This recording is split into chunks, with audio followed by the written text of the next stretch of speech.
السلام عليكم أدبنتي السلام يا waxaan arkayaa dad fara badan oo niika cusub bila baba cusbadeen waxaan oran cusuba xaafadayda waan ku aqaanaa waxay jecel yihiin dirdirashada waxay jecel yihiin jaariyadnimada waxay jecel yihiin inay u niikiyaan marba nin oo la adoonsado waxaanay ka helaan kelmad la yiraahdo allah Sacad Muuse waa gob maalin badinkooda dhaqaaqana iyaga xiniyaa ka saara Maxamed Cali Daarood rag bay sayaan xukuumad aanu la soo shaqayn oo mucaarad ku ahaa ayuu helay chance inuu haddana la sii shaqeeyo marka xilka la wareegtay sunnaha dawladnimo dhigaya ka soo horjeeda iyo ka ku taageersaba madaxweyne uu yahay ninka maanta la doortay meesha fadhiya haddii uu ogolaaday inuu la shaqeeyo waa caadi waa fursad siyaasadeed oo fiican maanta hadduu ka qaado isaga maandeedu haysta anigu oran maayo xukuumadan jabhadda u daayana oran maayo ka qaadana oran maayo iyaga xaq u leh waa waqtigoodii 4 sano 3 sano iyo dhowr bilood baa haray siday doonaan ka yeelaan laakiin waxa iga yaabiyay kuwa aan lugtana ahayn faraskana ahayno ni ka jecel oo sida xiniyaha uga maran Maxamed Cali Daarood Sacad Muuse bayaan saari reerka lagu leeyahay Xuseen Abakor saf bay u soo galeen Maxamed Cali Daarood Maxamed Cali Daarood ban hadaba idin sheegaya Xuseen Abakorow waxba uma haysaan Ilaahay baa wuxuu hayaa Ilaahay baa hanti gacantiisa galiyay Hargeysa isaga waraabiyo beertiisa ka cabtaa uu ku gorgortamaya waa nin bahgoba ah uma baqanayo reerku ka soo jeeday iyo isaga toona nin jilicsan inuu ku jiro laakiin inta wasakhaynaysan ogolay ninkooda xiniyaha leh waan garanayaa nin xiniyala ma ogolay iyaguna xiniya ma leh nin wax iska celiya ma rabo iyaguna waxba iska ma celiyaan ka xishooda umada ka xishooda ninka xiniyaha uga foqa rag bay sayaan ama hala si shaqeeyo ama ha ka tago inkastoo jeclaa Maxamed Abiino maayarahoo la doortay oo aan ahayn in la magacaabayo ayaa maalinta xukuumadii u taageersanaa ka baxday meesha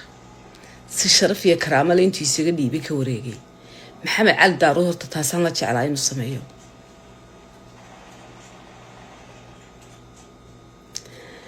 go'dana nin lagama keenin ninka loo bahgoba baa la keenayaa ninka loo Sacad Muuse xataa hadii la keeno wallahi inaan ka yeelay waa beertiina Cali Daarood halka laga cabaa laakiin mid baan idin sheegayaa idin magacaabi maayo heblaaye hebel iyo hebel oran maayo ina Cali Daarood sooladiisa ka fogaada Sacad Muuse waa ka eedisayna ka fogaada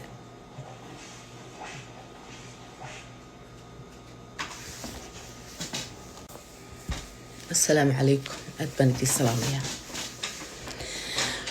waxaan arkayaa dad fara badan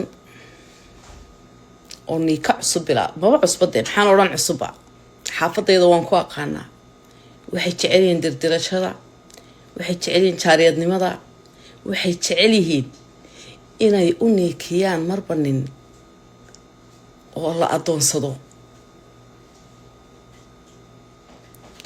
waxaanay ka helaan kelmad la yiraahdo allah Sacad Muuse waa gob maalin badinkooda dhaqaaqana iyaga xiniyaa ka saara Maxamed Cali Daarood rag bay sayaan xukuumad aanu la soo shaqayn oo mucaarad ku ahaa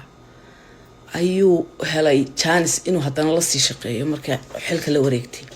sunnaha dawladnimo dhigaya ka soo horjeeda iyo ka ku taageersaba madaxweyne uu yahay ninka maanta la doortay meesha fadhiya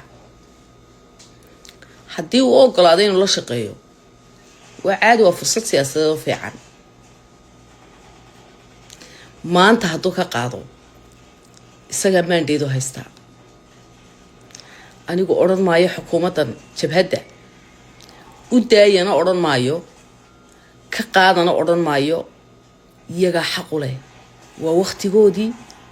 4 sano 3 sano iyo dhowr biloodba u hadhay siday doonaan ha ka yeelaan laakiin waxaa iga yaabiyey kuwa aan lugtana ahayn faraskana ahaynoo nii ka jecel oo sidaa xiniyaha ugaga maran محمد علي دارود سعد مسؤول بيان سصاري خير كل جوله حسين أبو بكر صف بأسوق لين محمد علي دارود محمد علي دارود بن هالدبي دين شيقية حسين أبو بكر وحبا أم هيسان إلهي بوحوهيا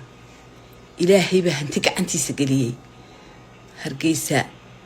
السجا ورابيو بيرتي سكعبته وكو قرقرتميا وننبه قباه وما بقنايو خيركو كسو جيدي iyo isaga toona nin jilicsan inuu ku jiro laakiin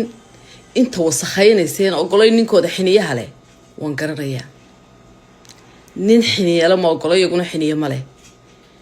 nin wax iska celiya ma rabo iyaguna waxba iska ma celiyaan